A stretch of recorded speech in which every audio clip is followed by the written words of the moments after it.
começar isso na meia hora.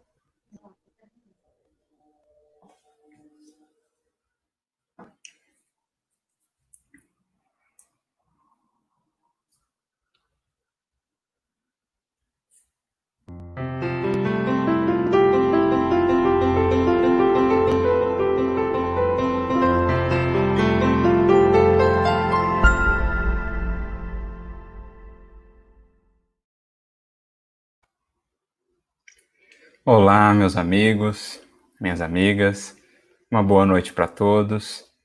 Que a paz de Jesus, nosso divino mestre e amigo, abençoe o coração de cada um de nós. É uma alegria estarmos aqui partilhando esse momento, esse marco aí, né, o primeiro encontro, reunindo os NEPs, os miudinhos, os emeges de todas as partes aí do Brasil, esse encontro em torno do Evangelho. Um encontro de corações que já tem buscado aí gravitar em torno do Evangelho. Então é para nós uma imensa alegria ver companheiros e companheiras de todas as partes do Brasil que têm deixado aqui as suas contribuições valiosas, também aqueles que nos acompanham de fora, né, do exterior, do Brasil inteiro. É um momento precioso, porque nós temos aqui a própria alma do Evangelho, que é cooperação, que é trabalho em equipe.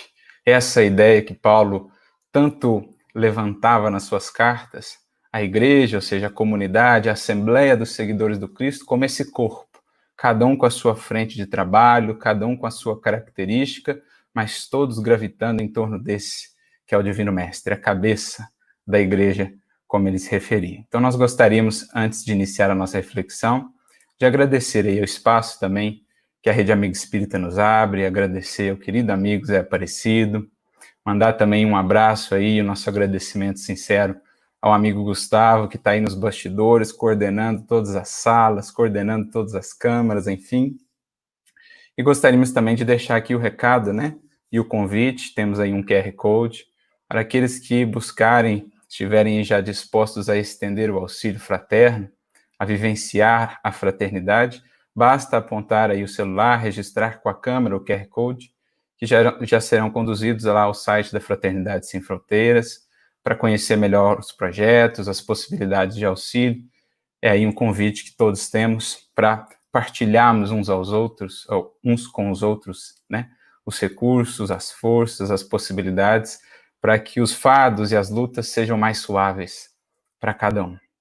Então essa é a proposta. E vamos conversar então nesta noite de reflexões, nesses momentos que aqui teremos, sobre o Evangelho. Não poderia deixar de ser o Evangelho à luz da doutrina espírita, mensagem essa que é para nós verdadeiramente o sol espiritual de nossos destinos. Como Emmanuel irá mesmo dizer, sol este que o Espiritismo reflete com sabedoria para a atualidade do mundo. Mas para isso vamos recorrer primeiramente a uma historinha, a um pequeno apólogo. Conta-se que velho sábio, certa feita, contou uma história a respeito de um reino assolado pela fome, a quem foi dada pelo divino pomicultor, a quem foram dadas pelo divino pomicultor, valiosas sementes de amor e de redenção, que, se tratadas com esmero, haveriam de fornecer a todos os benefícios essenciais. Essas sementes foram então guardadas no celeiro, mas eram elas tão robustas e tão belas que despertaram uma enxurrada de anseios e de ideias, de palavras e de teorias naqueles corações em necessidade. As multidões dedicaram àquelas sementes tempo e cuidado em processos de pura contemplação. Botânicos eminentes vieram de todas as partes a fim de examinar as características daquela semente, ou daquelas sementes, e escreveram eles enormes tratados sobre as suas virtudes. Geneticistas de renome, reconhecidos, analisaram os princípios daquelas sementes, destacando-lhes a nobreza. Pintores exímios fixaram-lhes a imagem belíssima, escultores imitaram-lhes a forma divina, poetas cantaram-lhes a beleza e oradores dedicaram-lhes primorosos discursos. Turbas e mais turbas ajoelharam-se diante daquelas sementes em processo de adoração mística e perene. No entanto, o tempo passou, multiplicando os casos de inanição e de morte. E é então que, percebendo que aquele reino desfalecia à míngua de socorro e de alimento, que o mesmo divino pomicultor enviou ao campo humildes lavradores, a fim de que plantassem aquelas sementes, que ao preço de fadiga e de suor as cultivassem, para que a fé e o pão pudessem restaurar a vida. É este um pequenino apólogo que nos é trazido pelo benfeitor Emmanuel no livro Caminho Espírita, capítulo 59, que, de certo modo, no nosso modo de entender, resume qual tem sido a nossa relação muito secular com essas sementes de vida que nos foram ali trazidas pelo Evangelho Redentor. De um modo geral, temos nós cultuado essas sementes, adorado essas sementes, destacado as suas belezas, a sua grandeza, a sua perfeição, escrito enormes tratados acerca dessas sementes, mas poucos têm sido aqueles que, de fato, quais aqueles humildes lavradores do pequeno apólogo, aqueles que, de fato, trouxeram essas sementes ao campo da vida, a fim de que se fizessem luz, a fim de que se fizessem pão. Muitos de nós temos, portanto, perecido às vezes à míngua em termos morais, tendo diante de nós a fonte inesgotável do alimento mais substancioso para o espírito. Temos nos perdido nas sombras diante das sementes da própria luz. Temos sido nós, muitas vezes, como também vai nos descrever Emmanuel, no prefácio do seu livro Caminho, Verdade e Vida, o primeiro desses seus esforços mais completos, mais vastos, de explicação do Novo Testamento, das lições de Jesus. Como ele vai nos dizer lá no prefácio, temos sido nós, muitos daqueles que, ao longo dos séculos, temos naufragado 1000 vezes por louvá-lo nas igrejas, o Mestre, as suas lições, e menoscabá-lo nas ruas, no campo prático da vida, no campo diário de realização. Por isso nós quisemos, logo ao início dessa nossa conversa, trazer à lume essa pequena história, para que pudéssemos refletir, de fato, qual é o objetivo de grupos como esses, os dos NEPs, miudinhos, emerges, enfim, os grupos, quaisquer os nomes que venham a ter, que se voltam ao estudo do Evangelho. É preciso, a partir dessa historinha, já entender que não deverão ser essas propostas, pelo menos assim não se espera, que elas voltem a repetir esses paradigmas, a repetir esses padrões que temos adotado multissecularmente, guardando, arquivando, acumulando essas sementes nos celeiros da inteligência, da memória, do primor intelectual, sem de fato lançá-las no solo da vida e do nosso coração. Porque assim são efetivamente as lições de Jesus. Cada uma delas, uma semente. O próprio benfeitor Emmanuel, no livro Consolador, na questão 290, quando nos fala ali acerca das parábolas de Jesus, e poderíamos, sem sombra de dúvidas, estender isso a todas as suas lições, Emmanuel irá nos dizer que cada lição do Mestre, cada parábola, é como uma semente. Semente de vida, semente de luz, aquelas sementinhas do apólogo, de amor e de redenção. Mas sementes essas que, a partir do nosso esforço de cultivo, ao preço do suor, do labor intenso, da disciplina, haveriam de se converter, então, no transcurso dos evos, em árvores de misericórdia, de sabedoria, de redenção.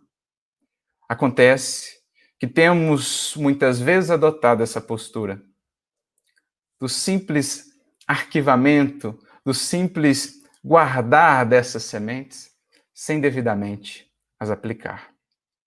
Por isso, em se tratando de estudo do Evangelho, é preciso considerar a importância da aplicação. Para que não venhamos a repetir no esforço dos NEPs, no esforço do estudo do Evangelho, nas suas mais diversas expressões, esses antigos padrões, muitas vezes desfalecendo a míngua, tendo diante de nós tamanha riqueza. O esforço dos NEPs, o esforço do miudinho, não será apenas o esforço de manipular essas sementes, mas sim o esforço dos lavradores humildes, dispostos pelo suor e muitas vezes pelas lágrimas a arar, com muito empenho, o solo de nossas próprias almas, o solo da vida, para que enfim as possamos lançar e venham elas a se converter em luz, em alimento, no pão, efetivamente, da vida, que possa alimentar não somente a nós, mas a todos aqueles que haverão de usufruir desses benefícios, desses recursos. Manipularemos, sim, os recursos também da inteligência, da fé raciocinada, recorreremos aos recursos preciosos que a codificação nos trouxe. Kardec, juntamente com os espíritos, em nos revelando as leis morais que regem a vida, nos trarão aí essas chaves, essas ferramentas essenciais para que possamos laborar nesse campo da vida, nesse campo, nessa seara do Evangelho. É um esforço de entendimento, é um esforço de razão, é um esforço de pesquisa. Por isso, núcleo de estudos e pesquisas. Mas deve ser para nós, esse esforço, acima de tudo, um esforço do coração. Um esforço daqueles que se aproximam dessas sementes e se propõem não mais apenas a contemplá-las, na sua beleza, na sua grandeza, na sua forma, mas aqueles que querem realmente se nutrir dessas sementes, entendendo que para isso haverão de convertê-las primeiro no fruto, no trigo, a fim de que venham a ser, no forno da vida e das experiências mais difíceis, o pão. A fim de que nós mesmos nos façamos o pão. A fim de que nós mesmos possamos expressar essa luz de que elas, em germe, são portadoras. Isso, em essência, é o estudo do Evangelho à luz da doutrina espírita. É fazer luz. É tornarmos, de fato, filhos da luz, não apenas admiradores dessa luz. É entendermos, sim, a nossa origem luminosa e divina e também a nossa destinação, mas mais do que isso, a partir daí, andarmos com coerência, com reflexão, a partir do que isso descortina para nós, aplicando na vida prática do dia a dia tudo isso que temos recebido. E é nesse sentido que o apóstolo Paulo fala para nós na sua carta aos Efésios, no capítulo 5, versículo 8, uma frase que, de certo modo, sintetiza tudo isso. Quando ele nos fala, quando ele nos diz que outrora éramos treva, lembrando do Apólogo, era aquele reino em míngua, aquele reino assolado pela fome, a fome do Espírito, a fome da luz, que é a substância primordial de que se nutre o Espírito, a luz do amor, a luz do bem, a luz da verdade. Receberam, portanto, aqueles moradores daquele reino, as sementes valiosas de amor, de redenção, as sementes de luz, as sementes da vida. As palavras de Jesus, ele mesmo nos disse, são espírito e são vida. Por isso, outrora erais treva, mas agora sois luz no Senhor, dirá o apóstolo Paulo. A luz nos visitou. As sementes já nos foram dadas, estão aí arquivadas nos celeiros da nossa inteligência, da nossa memória, que há muito já tem acessado esses recursos. A grande questão e o grande chamamento é o que Paulo prossegue dizendo na sua fala. Andai, pois, como filhos da luz. Eis a diferença essencial. Para que não seja o nosso estudo apenas esse esforço intelectual de séculos, já por nós tão conhecido, exaltando o brilho da inteligência sem efetivamente o brilho e a luz perene, imperecível do amor, para que não repitamos esses velhos caminhos de outrora, esse esforço desses núcleos de aprendizado, desses núcleos de iluminação, deverão estar voltados, sobretudo, ao coração. Não apenas conhecer essa origem e essa destinação luminosa que nos espera, mas, mais do que isso, fazermos agora filhos da luz. Porque aí está a diferença fundamental entre o saber e o fazer. Andar, portanto, como filhos da luz. O Evangelho, sobretudo nesses tempos de sombras, de desafios, de transição, pede a nós uma simples palavrinha: coerência na aplicação de tudo que temos recebido. Isso será efetivamente a vivência, o alcançarmos esse título de filhos da luz. Como vai lembrar para nós, mais uma vez, um benfeitor Emmanuel, agora no livro Instrumentos do Tempo, capítulo 38, quando ele nos diz que, estudando a palavra do céu em 4 evangelhos que constituem para nós o testamento da luz, somos, cada um de nós, o 5º evangelho, inacabado, mas vivo e atuante, que estamos escrevendo dia a dia com os nossos testemunhos, a fim de que a nossa própria vida seja uma revelação de Jesus, aberta ao olhar e à apreciação de todos, a fim de que não precisemos recorrer ou nos utilizar de tantas palavras assim para estender a luz redentora, libertadora de Jesus, o sol espiritual de nossos destinos, que nos cabe substancializar na própria existência,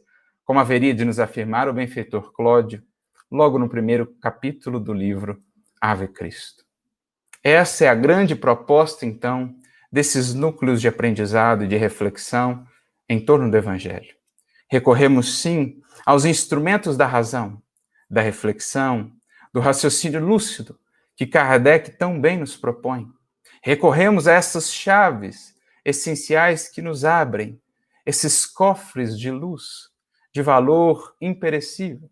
As chaves da doutrina espírita, os conceitos-chave que Kardec e os espíritos souberam nos trazer. Mediunidade, reencarnação, vida no mundo espiritual, lei de causa e efeito e tantas outras chaves essenciais. Mas mais do que isso, o esforço dos NEPs deverá ser para o nosso coração esse esforço vivo, atuante de cada dia, por esculpirmos, enfim, em nós os parágrafos da Divina Lei. Por sermos, naquilo que Paulo bem definiu, as cartas vivas, esses sim, os mais preciosos instrumentos de divulgação da mensagem da Boa Nova em todos os séculos e em todos os tempos. As principais cartas de Paulo, que hoje estudamos nos nossos estudos dos miudinhos, dos NEPs, não são propriamente 1 Coríntios, Romanos, Gálatas ou Filipenses. São, em verdade, Lucas, Silas, Timóteo e tantos outros corações que ao longo dos séculos foram por ele, pelo seu exemplo, transformados. Pela carta viva que foi, despertando outros corações, pôde ele então espargir de fato a luz. Porque ele buscou esse testamento de luz, estudou a palavra do céu nos evangelhos, mas buscando esse testamento, fez-se ele próprio, filho da luz, andando como tal. Esse é o grande convite a cada um de nós. Vivermos a fraternidade, vivermos a alegria de estarmos juntos, comungando do pão do Evangelho, sentirmos-nos nos nossos grupos de estudo quais se estivéssemos verdadeiramente em família. Pois era assim que se sentiam os primeiros cristãos, quando nas catacumbas de Roma, em meio à natureza, ou escondidos, muitas vezes, diante do clima de perseguição que se estabelecia. Tinham eles ali a própria fonte da luz e da esperança que os mantinha, confiantes naquele reino de amor. Quando nos lembramos dos relatos que ali nos são trazidos, há 2000 anos, nos 50 anos depois, no Ave Cristo, no Paulo Estevão, como nos enriquecemos, como nos embevecemos diante do que era aquela grandeza do cristianismo nascente, em que homens e mulheres simples se reuniam de coração e peito aberto, em torno daqueles primeiros manuscritos, incompletos muitas vezes, mas que ali bebiam daquelas palavras, ali se nutriam dessa fonte de luz. Esse é o Evangelho de Jesus, que inaugurou um novo tempo na história da humanidade, que marcou de fato um ponto de inflexão na jornada de cada um de nós. É o convite, esse retorno às fontes do Evangelho, esse estudo agora enriquecido pelo Consolador prometido, é um convite a deixarmos, enfim, as velhas posições de inação, de estagnação, de adoração apenas contemplativa, para fazermos do Evangelho o roteiro nosso de cada dia, o pão nosso de cada dia, ou, como nos diz Emmanuel, o código de ouro das vidas transformadas para a glória do bem. Isso é o Evangelho. E esses são os filhos da luz. Aqueles que se valem desses luzeiros do caminho, desses luzeiros maiores que nos antecederam, em especial do maior de todos eles, aquele que é, foi e será sempre o próprio sol para a humanidade terrestre.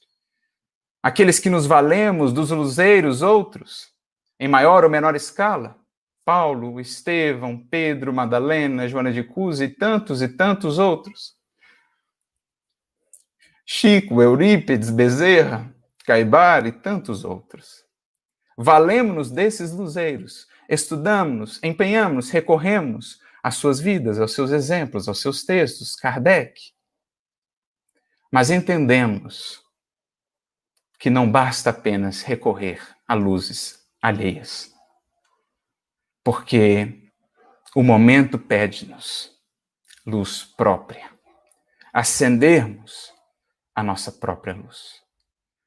Porque é possível marchar com o amparo desses luzeiros, mas mais cedo ou mais tarde, são eles convocados a outros planos de trabalho, de labor, em que não poderemos acessar. Mais cedo ou mais tarde estaremos nós mesmos, varando os nossos próprios túneis de sombra, de prova e de testemunha, em que seremos então convidados realmente a acessar o que já fizemos dessa semente de luz, o que já acendemos efetivamente em nós da luz que foi recebida.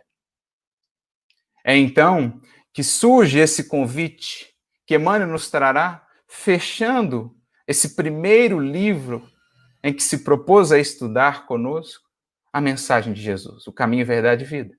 Falamos do prefácio, falamos agora do fim. E não por acaso no fim, no arremate dessa primeira obra, acerca do caminho, da verdade e da vida, de nosso mestre inesquecível, o título do capítulo será Façamos a Nossa Luz. Em que, nos falando desses momentos que ora vivemos, momentos de transição, momentos de desafio, Emmanuel então nos dirá que o chamamento primordial é acendermos luz diante da sombra. E convida-nos ele, vale-te, pois, dos luzeiros do caminho, mas aplica o pavio da boa vontade ao óleo do serviço e da humildade e acende o teu achote para o caminho. Porque se usufruímos as benesses das luzes alheias, se elas nos auxiliam a nos encontrarmos a nós mesmos e a encontrarmos mais ou menos o rumo, ninguém avançará sem a sua própria luz.